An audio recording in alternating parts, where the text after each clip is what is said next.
Someone there? Oh my God! Yes, that's me! David? Surprise! We're home! Oh, my darling!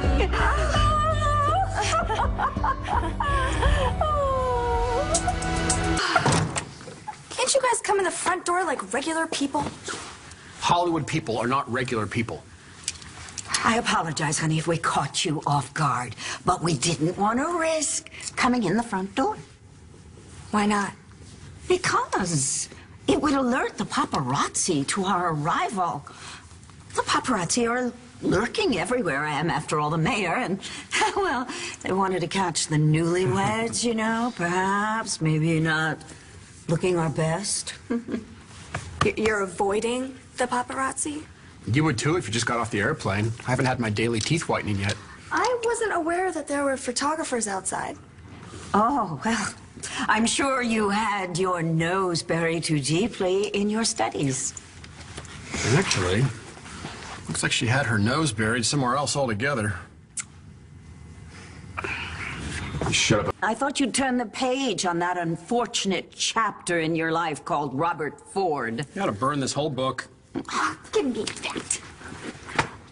Darling, we've only been gone a few short days, and you're already mooning over Ford, his MySpace page? Okay, I was not mooning. I just clicked on his profile accidentally. Like when Dorian accidentally clicked on my profile thousands and thousands of times while I was in that jail cell. I told you my trackpad is very sensitive. I'm not sure you want to talk about your trackpad in front of... Okay, what are you guys even doing here? Aren't you supposed to be shooting Vicar Man, the David Vickers Buchanan story? Production has been temporarily halted. Why? What happened? Wardrobe malfunction, I mean. But we're going to be up and running in a matter of a few days. So... that's how long we've been gone, just a few days. So tell me absolutely everything, darling. I want to hear all about everything that we've missed. Well, if you really want to know, read it and weep. Oh.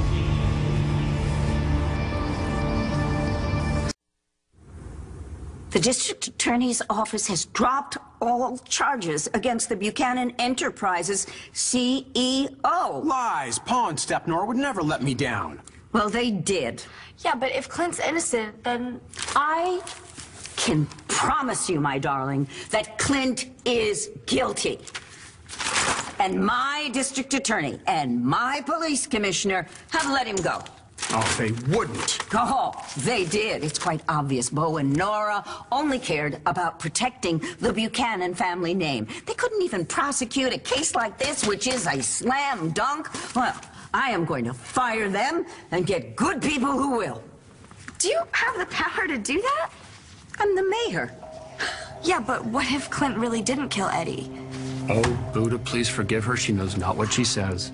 Of course Clint killed that cretin. There's an abundance of evidence that proves it. Besides, if he didn't, who did? I promise you, David, Clint Buchanan is going to pay for everything he has done. And our first salvo is going to be Vicar Man. All right. How are we going to do that? Okay, in our movie, the Clint character is going to be portrayed as a vicious, criminal, psychopath with a terrible comb-over. And erectile dysfunction. Ooh. Okay, won't all these script changes get you in trouble with the Writers Guild? We don't need no stinking Writers Guild. The Axe? Are you kidding me? They love my rewrites on Supermodel Crime Club. Payback is a stitch, crime doesn't sashay. Those are all mine, baby. Yeah, it is really a shame that the world was deprived of a second season. Right? Well, at least they'll get another dose of it once Vicar Man hits the theaters. It will, won't it?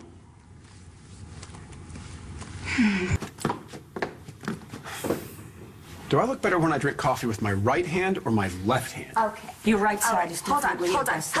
Hello. Okay, wait a minute. Who's gonna tell me what's really going on? There has just been a slight delay in production.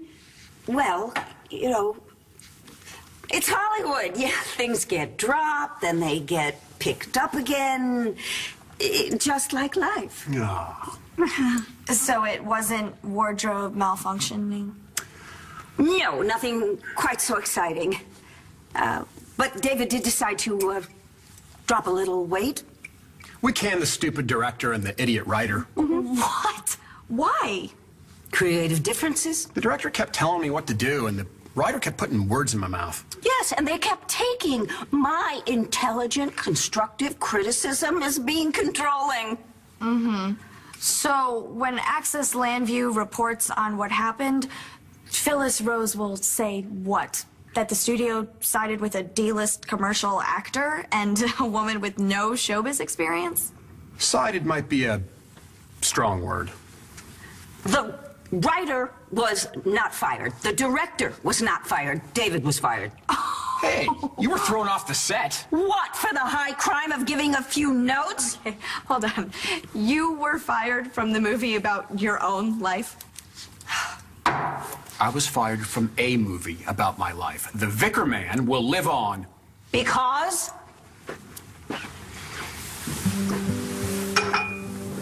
David and I have decided we're going to produce our own movie. Oh, really? Absolutely. Are you kidding? Our story has to be told. Okay, I thought the studio owned the script. It doesn't matter. They can keep that script. We have David Vickers Buchanan, and we will get our own script. Yeah, and who's gonna write it? Who's gonna want to work with you once word gets out about how much trouble you've already caused? It'll have to be somebody special, somebody very creative, intuitive. There are very few poets in the world who can capture the many moods of David Vickers Buchanan.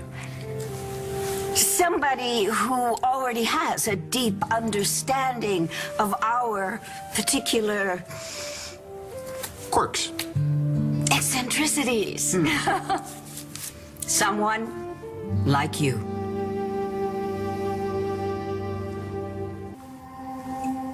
Do you think she's all right? Langston? No. Don't interrupt her process. I've seen writers do this before. She's thinking. She's considering all the challenges that the Vicar Man, the David Vickers Buchanan story has to offer. For example, how do I end the third act? Do I make a composite character out of Step Nora and Alex Olenov? And what flaw, if any flaw, does the main character have? Or she just could be wondering what to order for lunch. Okay. You two have completely lost your minds. Why would you say something like that? Because I can't write a screenplay. I would have no idea what I was doing. You'll fit right in Hollywood. You're a wonderful writer. You wrote that charming musical last summer, which I thought was very insightful about Star and Cole's relationship. Okay, that was in high school. I'm in college now. I have classes, crazy homework. I barely have time to breathe. Take a leave of absence. This is the chance of a lifetime. Talking about Hollywood here. I mean, come on. The big sign, the Star Walk, where all the stars are, where people walk. Think about all the guys you'll meet. Oh, I get it. This is just a scheme to get me away from Ford, isn't it? Somebody's a little me. Oh, okay, so this has nothing to do with me and Ford. We are professionals producing a movie. We're not running a dating service. Which, by the way, is a good idea in the internet age. Hold that thought. Darling, excuse us just a moment. Sweetheart, why not broaden your horizons. I mean, just think how uncomfortable you're going to be running around town and then running into Ford and his new wife. So why not switch towns and write a movie while you're at it, huh? This has disaster written all over it. And even if I do say yes, what director is going to want to work with someone who's never written a real screenplay before? Actually, we have found an exciting new talent. Yes, a brilliant young director. Kid's a real up-and-comer. And he signed off on collaborating on the script with you, sight unseen. What loser would agree to do that? That one. Oh my God.